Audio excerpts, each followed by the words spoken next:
قال ترجعين عن دينك وتعلمي أني أنا ربكم الأعلى، والله أحرقك في النار هذه. قد أوقد النار وجعل فيها قدر وملأ القدر زيتا. قالت له لا والله أنك لست برب، وأني أشهد أن لا إله إلا الله وأنه رب العالمين وأن موسى رسول من عند الله. فرعون ذي الأوتاد، فرعون هذا كانت عنده جارية، فبعث الله موسى فأسلمت هذه الجارية، وأسلمت امرأة فرعون، وأسلم رجل من قرابة فرعون، رجل من آل فرعون يكتم إيمانه. هؤلاء الثلاثة أول من آمن بموسى عليه السلام: جارية وهي ماشطة بنات فرعون، وآسية بنت مزاحم امرأة فرعون، ورجل مؤمن من آل فرعون يكتم إيمانه ابن عم فرعون. طيب ماذا حصل؟ حصل أن أول من أعلنت إيمانها الجارية، آسية تكتم إيمانها، ومؤمن آل فرعون يكتم إيمانها، والجارية أعلنت إيمانها.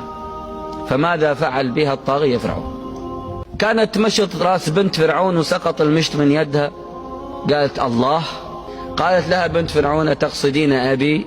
قالت لها لا، الله ربي وربك ورب أبيك ورب العالمين. البنت راحت عند أبوها قالت الجارية ذي عندها رب تعبد غيرك. وكانت هذه الجارية لها 4 أولاد، وزوجها متوفي أرملة، ولها 4 أولاد وواحد رضيع. فجاء بها فرعون هي وأولادها، قال لها ترجعين عن دينك والله أحرقك في النار هذه.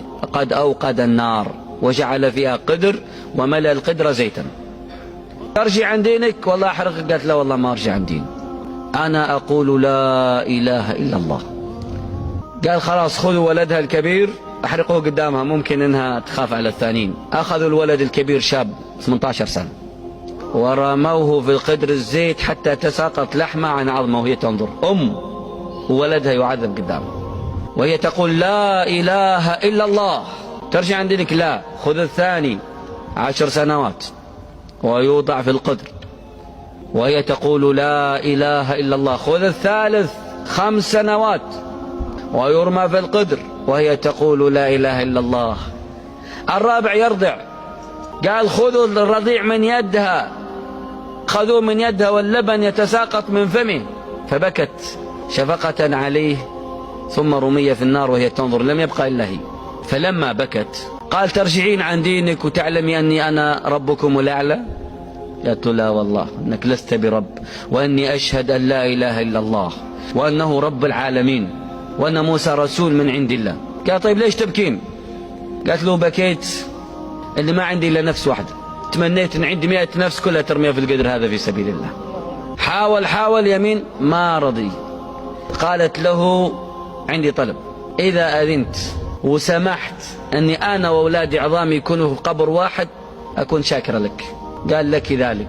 فرموها وهي تقول لا إله إلا الله مع أبنائها، وأخذت تلك العظام ودفنت في قبر واحد.